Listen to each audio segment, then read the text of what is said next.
আমি বারবার মসজিদে 5 বার আল্লাহু আকবার আওয়াজ দিতেছে, আমি আল্লাহ তো সবচাইতে বড়, আমি আল্লাহ তো সবচাইতে বড়।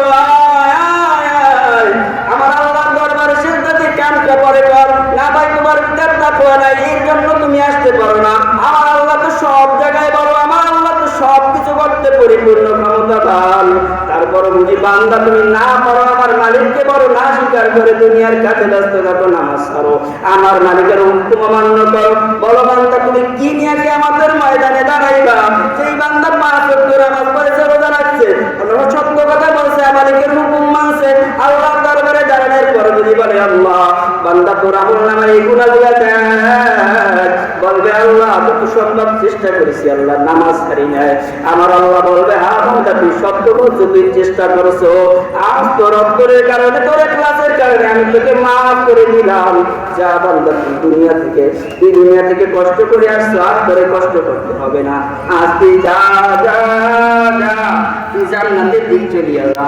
আমার মাওলা জান্নাতের মেহমান বানিয়ে তাকে জান্নাতে পাঠায় দিবে। তাকওয়া অবলম্বন করা যাবে তো? হ্যাঁ, খুব তাকওয়া লাগবে বাপ ভাইয়া, খুব তাকওয়া লাগবে। তাকওয়া ছাড়া গুনাহ থেকে বাঁচা যায় না, তাকওয়া ছাড়া 5 ওয়াক্ত নামাজ পড়া সম্ভব না। আপনার ভিতরে ভয় আছে তো নামাজ 5 ওয়াক্ত পড়বেন, মালিকের মহব্বত থাকলে, ভয় না থাকলে, মহব্বত না থাকলে গুনাহ ছাড়তে পারবেন না, আর নামাজই ঠিক মতন পড়তে পারবেন না। এই জন্য আল্লাহর ভয়, আল্লাহ আর সামনে রোজার মাস, আল্লাহ আমাদেরকে সহি সালামতে রমজানের রোজা রাখার এবং তারাবি কদর তালাশ করা, তারাবি নামাজ পড়া, কদর তালাশ করার তৌফিক দান করুন। আল্লাহ আমার সবাইকে যে আলোচনা হয়েছে তার উপর আমল করার তৌফিক দান করুন। আমিন। ওয়া আখিরু দাওয়ানা আলহামদুলিল্লাহি রাব্বিল আলামিন।